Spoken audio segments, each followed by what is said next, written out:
Welcome to another Cumulus Cycles Kubernetes video. In this video, we'll start creating resources in our Kubernetes cluster. If you recall from the prior video, when we execute kubectl get all, we see we only have one Kubernetes resource, a Kubernetes service.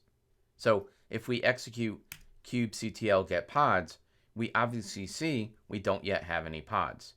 Also, as mentioned in the prior video, we won't be using kubectl to imperatively create resources such as kubectl create and then the resource. We'll be taking a declarative approach by creating manifest files. Now, before we start building out our infrastructure, let's take a look at the application we'll be deploying. And it's a 3-tier web app I created in a prior Docker tutorial, which I'll provide a link to in the description below. It consists of a simple web page hosted in an Nginx container, an API written in Node.js and deployed in a Node container, and a MongoDB deployed in a Mongo container. And the images for the web server and app server are deployed to my Docker Hub repository. So now I'll jump over to VS Code and create a manifest file named web-server-pod.yaml for the pod which will run the web server container. And the first line in the manifest file will be to define the API version for Kubernetes, which is v1. Then we need to specify the type of resource that we want to create, which is a pod. Next will be to define some metadata. And we'll specify the name of this pod to be web server, and we'll give it an app label of web app. Finally, we need to declare a specification for the manifest, in which we'll identify a container with a name of web server, and the image will come from the web server version 1 image in my Docker Hub repository.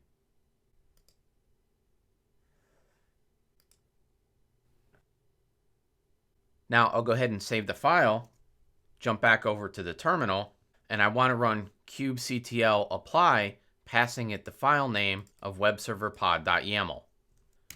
And we see that the pod is created. And if I do a kubectl get pods, we'll see the pod is in the running status.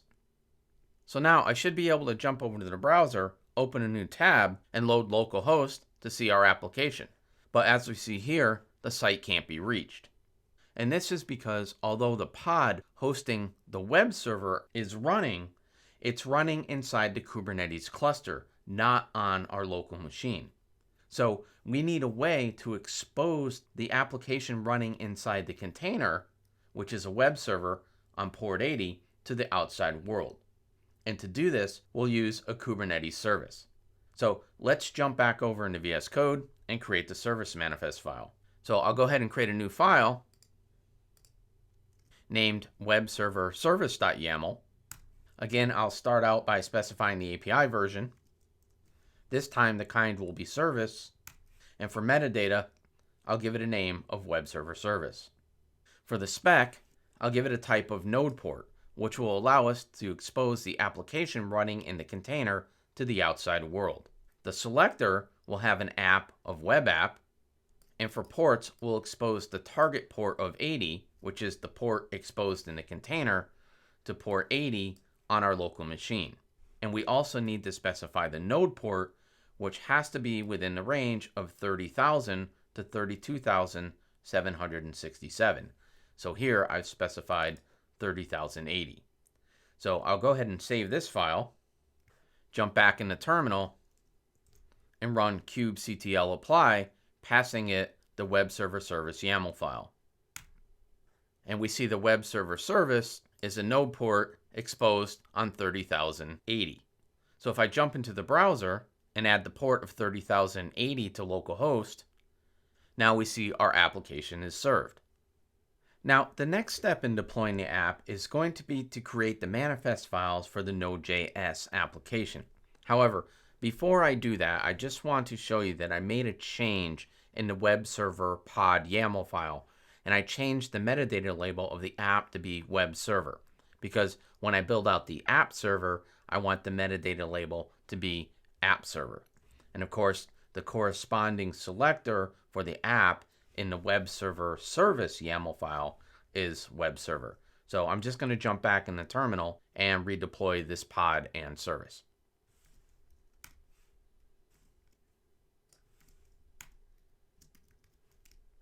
Okay, so we're back to where we were before. We're just using a different app selector. Now, let's jump back into VS Code and create a new file for the app-server-pod. And this is going to be very similar to the web-server-pod.yaml file. So I'm going to open this, copy the contents, paste it in, and then wherever I see web server, I'm just going to change it to app server.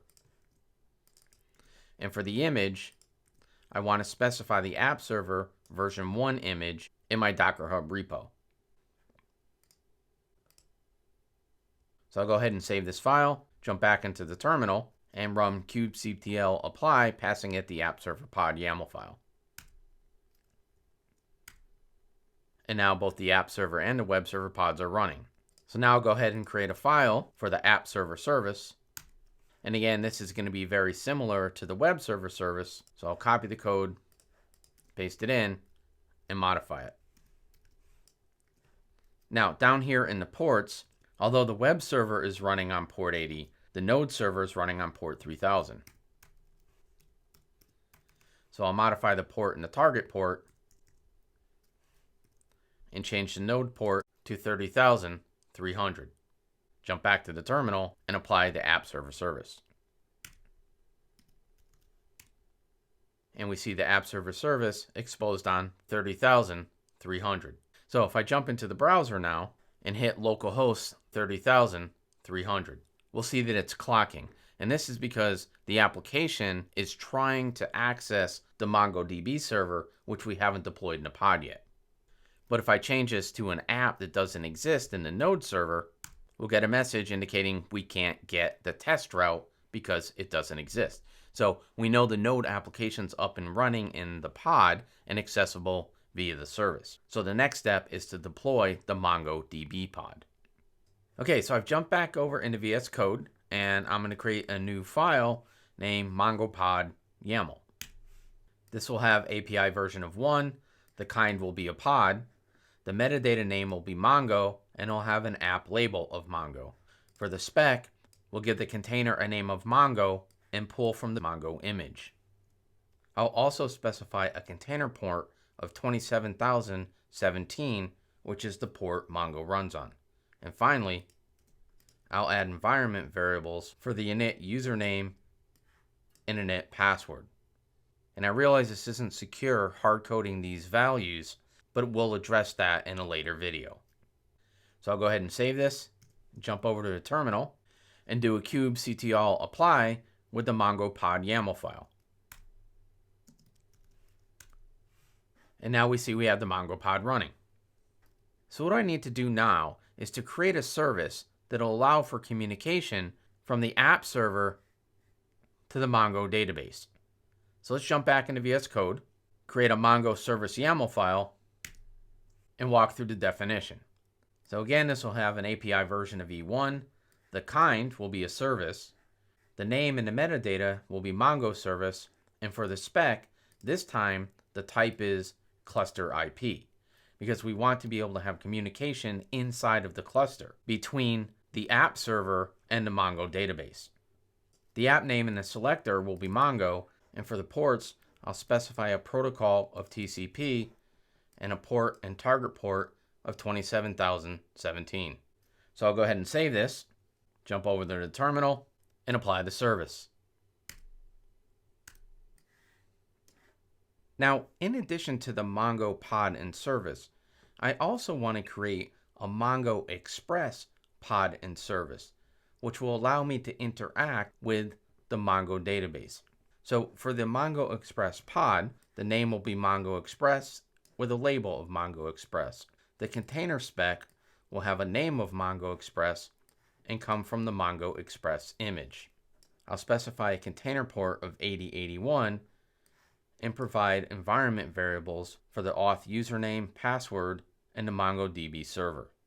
Again, we'll remove the hard-coded values in a later video. For the Mongo Express service, I'll give this a name of Mongo Express Service. The spec type will be a node port with a selector of Mongo Express. The ports will specify the protocol of TCP with a port and target port of 8081. And because this is a node port and I want to be able to access the application from my browser, I'll specify a node port of 30,081. So now I'll jump over to the terminal and create the mongo-express-pod and service.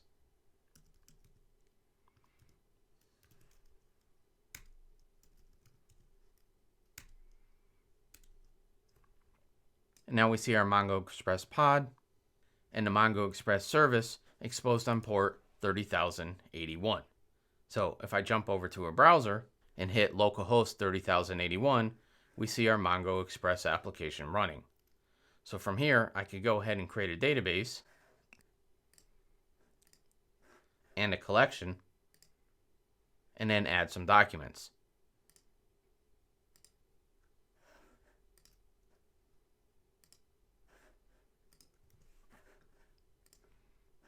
Which we see here.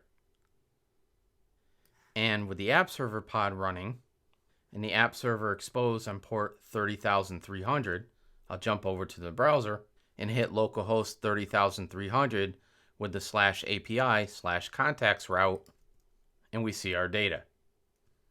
And finally, with the web-server-pod running and the web-server-service exposed on port 30,080, I'll open another tab in the browser, go to localhost 30,080, and we see our application with the data returned from our service. So in this video, we saw how to write declarative YAML file specifications for pods and services, as well as access the apps running in the pods.